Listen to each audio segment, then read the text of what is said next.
শুধু ইবাদত হবে আল্লাহর। আমরা আল্লাহ ছাড়া আর কারো ইবাদত করব না। এ বিষয়ে আল্লাহর প্রথম নির্দেশ, এই বিষয়টা যে মাথায় রেখে শুধু আল্লাহর ইবাদত করবে, হাসরের ময়দানে আল্লাহ তাকে নিজ দায়িত্বে জান্নাত দিয়ে দেবেন। এটাও আমার কথা নয়, এটাও কার কথা? তাই হাসরের দিন আল্লাহ যত মানুষকে জান্নাতে দেবেন, সবাইকে আগে তার ইবাদতকারী বান্দার কাতারে দাঁড় করাবেন।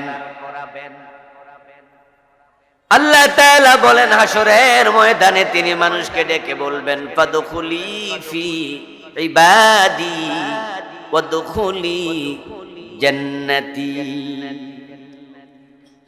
ও দুনিয়ার মানুষ, তোমরা আমি আল্লাহর বান্দাদের কাতারে ঢোকো। তাই যারা আল্লাহর ইবাদত করেছে তারাই আল্লাহর বান্দাদের কাতারে ঢুকতে পারবে। আর যারা আল্লাহর ইবাদতকারী বান্দাদের কাতারে সেদিন ঢুকবে, ওয়াদখুলি জান্নাতি, এবার আল্লাহ বলবেন যাও তোমরা জান্নাতে প্রবেশ করো। আপনাদের কাছে এবার একটু জানবো, জান্নাতে আগে ঢুকবেন নাকি ইবাদতকারী বান্দাদের কাতারে আগে ঢুকবেন? যারা ইবাদতকারী বান্দার কাতারে ঢুকতে পারবে না তাদের কপালে জান্নাত নাই। ইবাদতকারী বান্দার কাতারে আগে ঢোকো, তারপরে জান্নাতে যাও। আপনি হয়তো মনে মনে ভাববেন আমিও ইবাদতকারীর বান্দার কাতারে ঢুকে যাব, তো জান্নাত নিশ্চিত। আমি বলবো দোস্ত, আপনার ভাবনার একানা মূল্য নাই। কারণ হাসরের দিন সব কিছু থাকবে কার নিয়ন্ত্রণে? ওয়াল আমরু ইয়াউমাইদিন লিল্লাহ।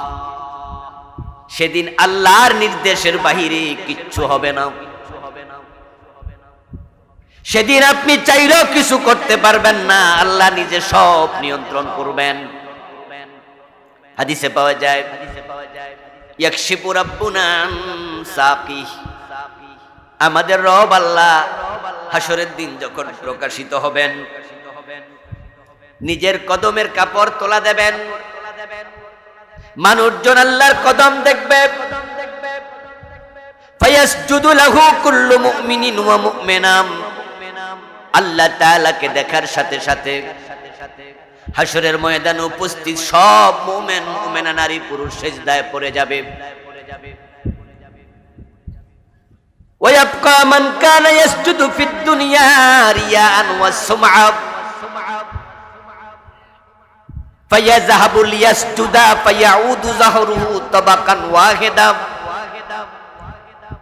যে সমস্ত মানুষেরা দুনিয়ায় লোক দেখানোর জন্য ইবাদত করত, জোহরে আছে আসরে নাই, মাগরিব পড়ে এশা নাই, জুমা পড়ে ওয়াক্তিয়া পড়ে না, এমন নামাজি এই দেশে আছে না নাই? হাসরের ময়দানে তারা নিজের চোখে দেখবে আল্লাহর বান্দা বান্দিরা সিজদায় পড়ে গেছে। তখন তারা ভাববে আমিও তো নামাজি, আমিও সিজদা দেই। প্রিয় নবী বলছেন ফায়াউদু যাহরুহু তাবাকান ওয়াহিদা, সে সিজদা দিতে পারবে না, তার মেরুদণ্ডের হাড্ডি কাঠের মতো সোজা হয়ে থাকবে। সে চাইছিল আমিও সিজদা দেই, কিন্তু পারে নাই। কারণ তার চাওয়া পাওয়ার একানা মূল্য নাই, আল্লাহ যা চান সেটাই হবে। তাই সেদিন আপনি চাইলে আল্লাহর ইবাদতকারী বান্দার কাতারে দাঁড়াতে পারবেন না যদি আপনি শিরিককারী হন। মসজিদে গিয়ে আল্লাহর কাছে চায়, এই লোকটাই আবার খাজা বাবার মাজারে যায় চায়, পীরের দরবারে গিয়ে চায় বাবা ছেলে দাও, মেয়ে দাও, এটা দাও সেটা দাও। এমন লোক আছে না নাই? এবার যে কয়দিন আগে দাখিল পরীক্ষা, এসএসসি পরীক্ষা শুরু হলো, এই পরীক্ষার আগে দিয়া আমাদের চট্টগ্রামে এক হুজুর 4-5 জন বাচ্চারে এক পীরের দরবারে নিস, মাজারে নিস। ফেসবুকে আপনারা হয়তো কেউ কেউ দেখেছেন, মাজারে নিয়ে বলতেছে বাবা এই ফলাফলগুলোর আগামী বৃহস্পতিবারে পরীক্ষা, ওরা আপনার কাছে আইছে, একটু ফাঁস করাইয়া দিয়েন। ওদের ভুল ত্রুটি একটু মাফ কিজিয়ে, উর্দু তো শিখাইছে, বাবার কাছে বাংলা উর্দু মিলে কইতাছে, বাবা যেন বুঝতে কোনো কষ্ট, ওরারে ভুল ত্রুটি মাফ করে একটু পরীক্ষা পাশ করে দিয়েন। ও দোস্ত, মরাফির কবরে আছে, যদি জান্নাতি মানুষ হন তিনি জান্নাতের বিছানায় ঘুমায় আছে। এবার বলুন তো, ঘুমানো মানুষ কি কানে শোনে? আর যদি জাহান্নামী হয় তাহলে তো ফেরেশতা বাইরে হালুয়া রুটি বানাই ফেলতেছে। তো উনি যাইয়া কইতাছে বাবা পাশ করাইয়া দিয়েন, অথচ সফলতার মালিককে। পরীক্ষা উত্তম ফলাফল আশা করা লাগবে, দোয়া করা লাগবে কার কাছে? তো যারা আল্লাহর কাছেও চায়, মরাফিরের কাছেও চায়, তারা মুমিন না মুশরিক? হাসরের ময়দানে ইবাদতকারীর কাতারে দাঁড়াতে পারবে না। আল্লাহ তাআলা বলছেন ইবাদত শুধু আল্লাহর করবা, আর কারো ইবাদত করো না।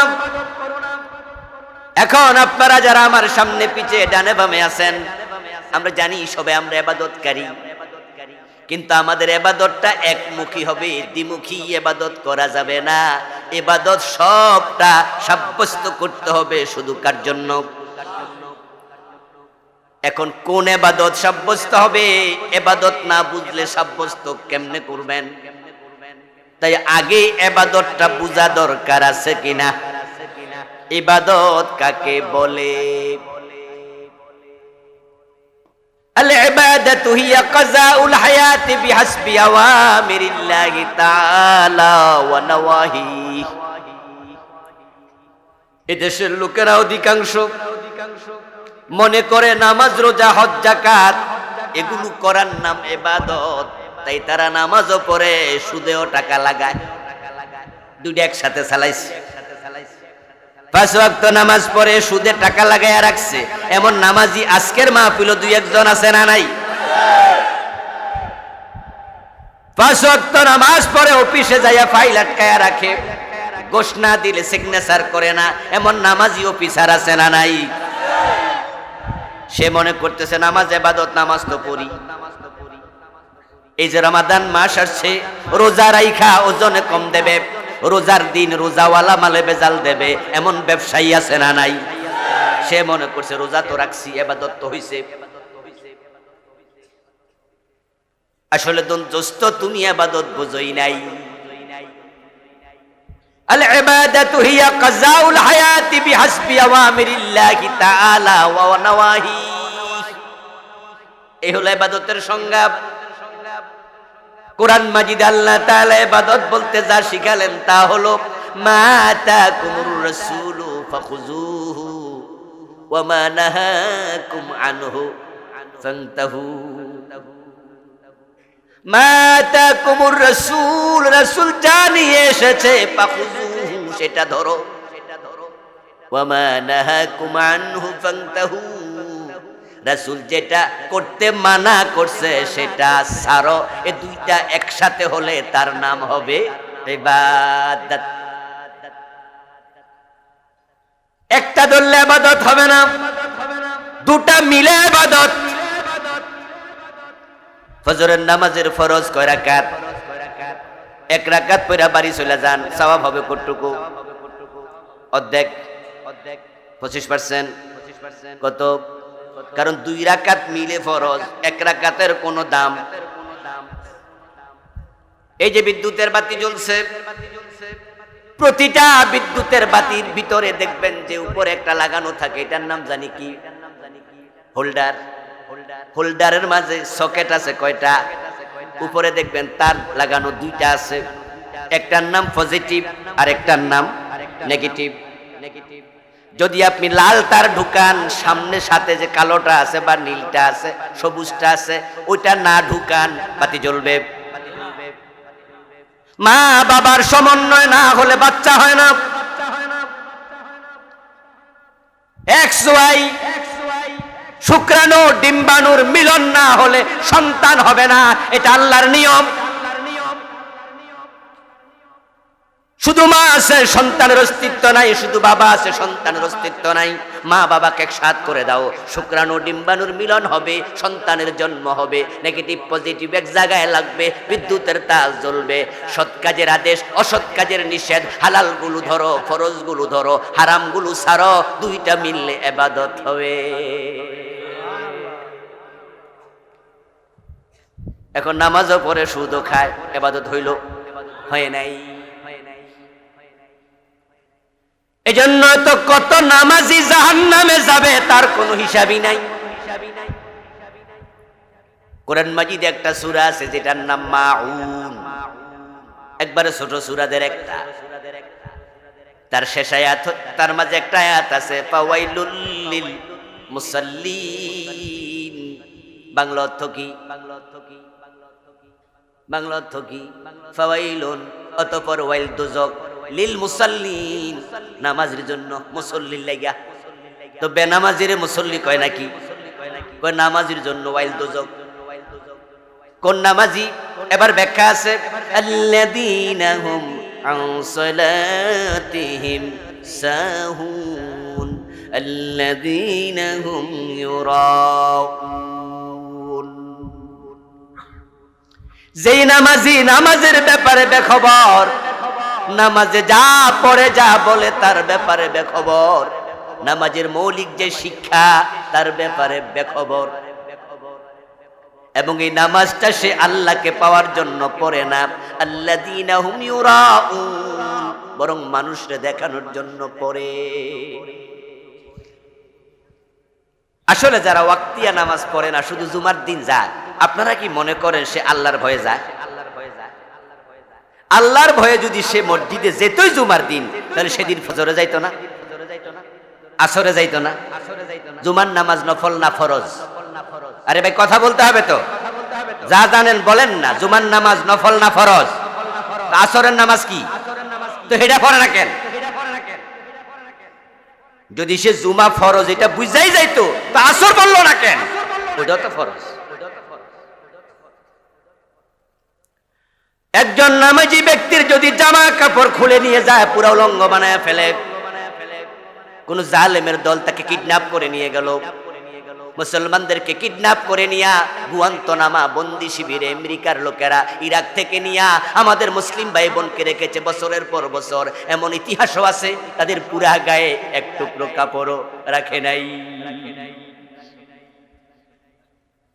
বছরের পর বছর রেখেছে, ঢুকানোর সময় সবটা কাপড় খুলে একবার উলঙ্গ ঢুকায় দিস। মাসালা কি? যদি কোন লোকের গায়ে কাপড় না থাকে তার নামাজ কি মাফ হয়? উত্তর হলো নামাজ মাফ হয় না।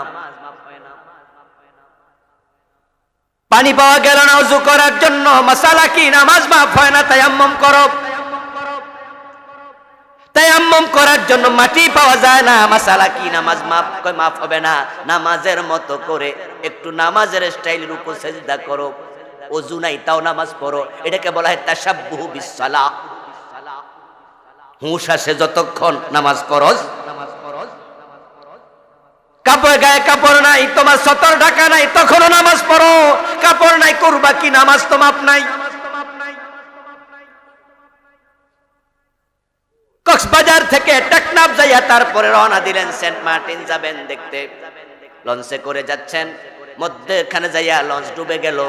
এখন আপনি সাঁতার কাটতেছেন, ডানে বামে সামনে পিছে বঙ্গোপসাগরের পানি ছাড়া কিছুই দেখা যায় না। সাঁতার কাটতে কাটতে দেখলেন সূর্য ডুবে যায়, মনে পড়ে গেল আসর তো পড়ি নাই। শরীয়তের মাসআলা হলো, যদি তোমার হুঁশ থাকে তখন সাঁতার কাটতে কাটতে ইশারায় হলো আসর তোমাকে পড়তেই হবে, তখনও মাপ নাই। মাপ নামাজ ফরজ ততক্ষণ হুঁশ আছে। শুধুমাত্র 3 কারণে নামাজ কাজা করা জায়েজ, মাফ তো নাই। কাজা মানে হলো সময় গেল ফরক, মাফের সিস্টেমই নাই। একটা হলো ঘুমাইয়া থাকলে, উঠছেন যখন তখন পড়ুন, এর আগে টেলিফোন নাই, আল্লাহ ধরবে না। ইচ্ছা করে ঘুমাইয়া থাকলে ধরবে, এটা হলো অনিচ্ছা। আর একটা হলো আপনি বেহুশ হয়ে গেছেন, হুঁশ আসার পরে পড়েন। আর একটা হলো নামাজের কথা মনেই নাই, এত ব্যস্ত ছিলেন, যখন স্মরণ হবে তখন পড়েন। এই 3 কারণ ছাড়া নামাজ কাজা করার অনুমতিও। যেই নামাজ এত শক্ত, ওই নামাজ তুমি জুমায় গেলা, আসর পড়লা না, ব্যাপারটা কি? একজন নামাজির উলঙ্গ করে ফেললো, সে নামাজ ছাড়ে না, উলঙ্গ পড়ে, সাঁতার কাটলে সাগরের মাঝে ডুইবার তখনও পড়ে। আর তুমি আসর পড়লা না, জোহর পড়লা না, মাগরিব পড়লা না, এশা পড়লা না, আবার নিজেকে মুসলমান দাবি করো। এই দাবির দাম 1 আনাও নেই।